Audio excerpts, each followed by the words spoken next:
Welcome to Gaia's Love, a podcast of brief messages to help humanity bridge the gap to the new earth. My name is Vivienne Gerard.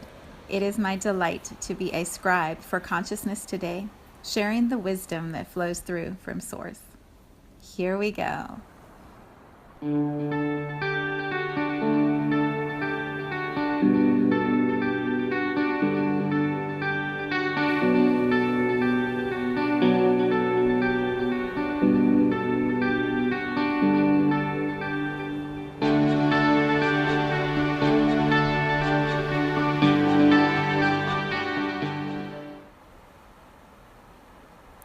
Episode 178.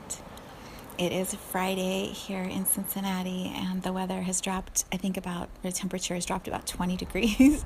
So it looks like we went backwards a little bit from spring, but everything outside the window is bright green, and we've had a lot of rain. So all of the rain has just popped everything open. So even though it's colder, it's beautiful. It's beautiful. So happy full moon in Libra, happy Friday, happy weekend. There is a lot of good energy that is moving today. And I have a few reflections to offer. When we have moved through a cycle like we have done from the last full moon to this one with such a focus on the energy of Libra, there are these last little tendrils or pockets or pokes of energy that will reveal themselves as we're closing that cycle. So what you may be finding today or even over this weekend is that the things that you've been looking at or working through emotionally or energetically over the last month are still maybe a little sharp or a little edgy, or there's still a surprise that's kind of opening up to you, like the last sort of reveal before things settle or exhale or smooth back out. When we know that that's potentially what could happen, then it's sometimes not as harsh when we have those little jabs or tests. I like to use the word opportunities. That's when we have those last little opportunities to really master whatever it is that we have been exploring in the past cycle of the month. So when that happens, right, the first thing is to breathe and breathe out. A lot of times when we get a jab or a poke, we want to right, suck everything in and hold it really tight, and then hold our breath and throw a temper tantrum and do whatever it takes to tell everyone how upset we are about the thing that just jabbed us in the stomach. So the best defense is a good offense. Is that what they say? To me, the best defense is let go of the defense.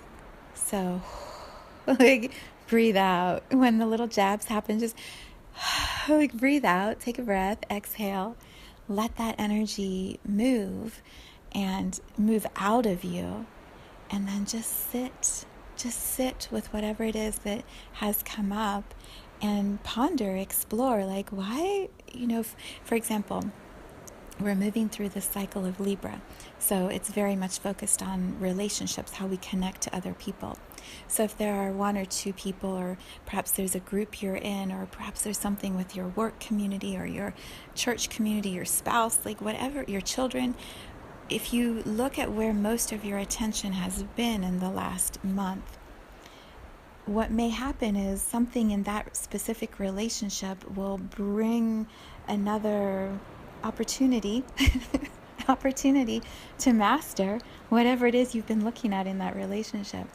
So when that thing comes up, perhaps there's a conversation or an event or a moment of eye-to-eye contact, or something where you're in that experience and you feel the old tendency to want to suck your breath in happen. Breathe out. Breathe out. If you can laugh as you breathe out, that would be even better. But breathe out and then take a look back at the last month. What is it that you've been looking at in that relationship with that person?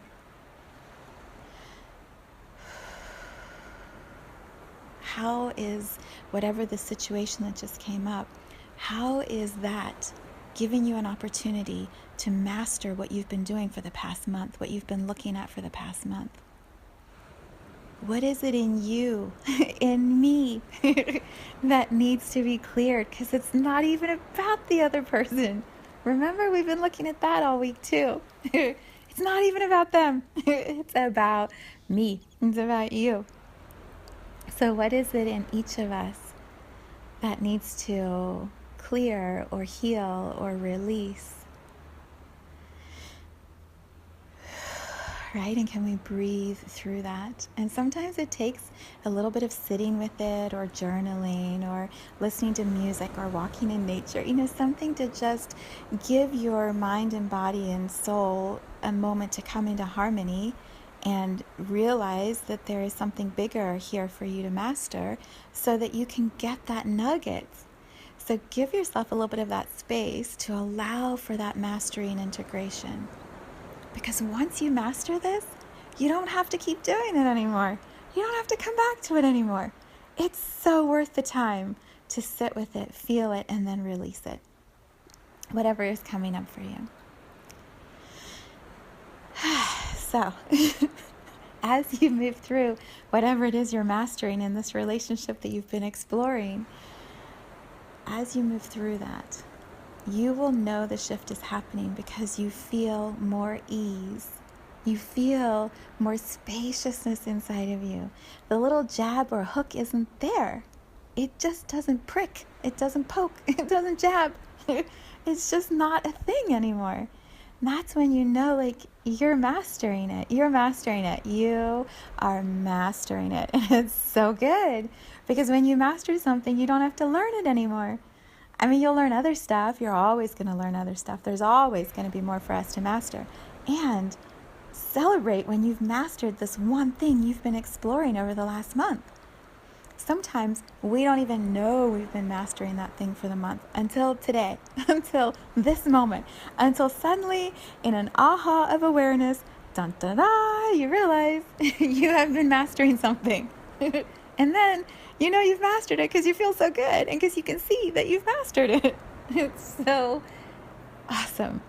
So let yourself feel that that's what you can move to. If you're in the jab right now, if you're in the poke, if it stings, breathe out. Breathe out, relax your muscles. Right? Slow everything down.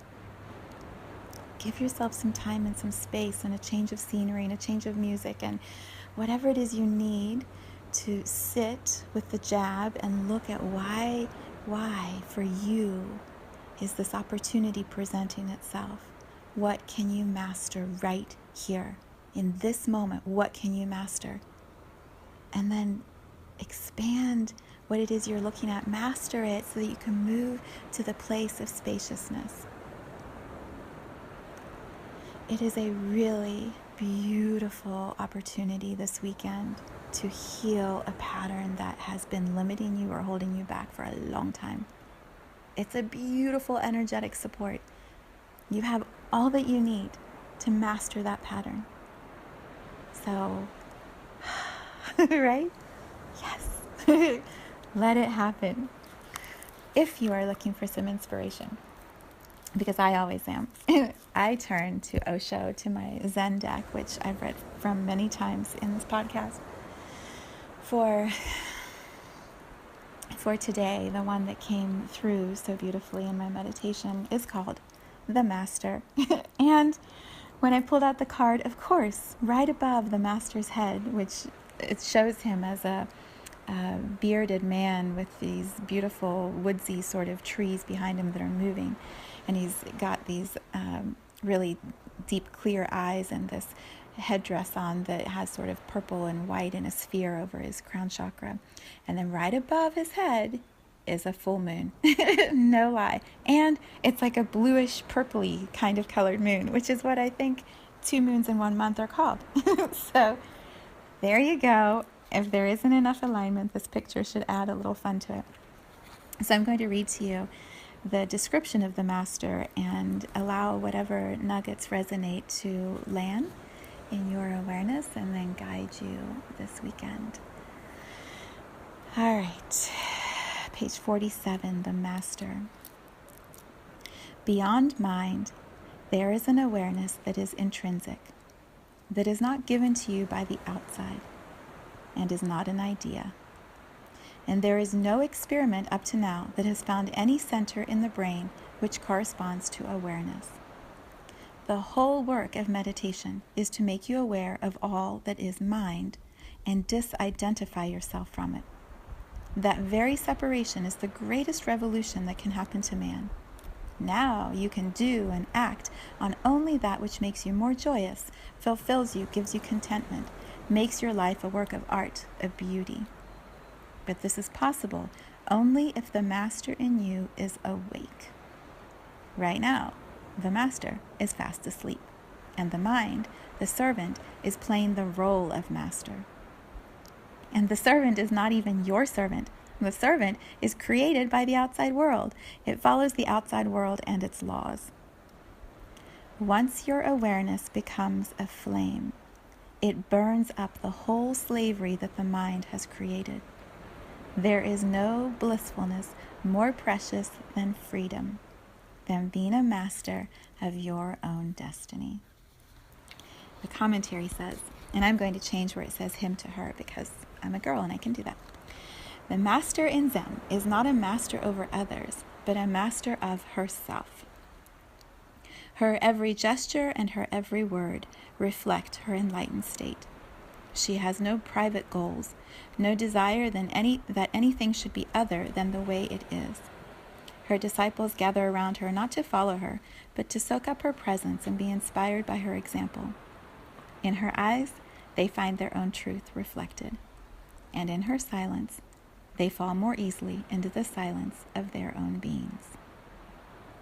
The master welcomes the disciples, not because she wants to lead them, but because she has so much to share. Together, they create an energy field that supports each unique individual in finding his or her own light. If you can find such a master, you are blessed. If you cannot, keep on searching. Learn from the teachers and the would-be masters and move on. Charyavati said, Gautam Buddha, keep on moving. The master, what does it say again? The master is not a master over others, but a master of him or herself. On this full moon in Libra, I wish you mastery of yourself, which serves all of us.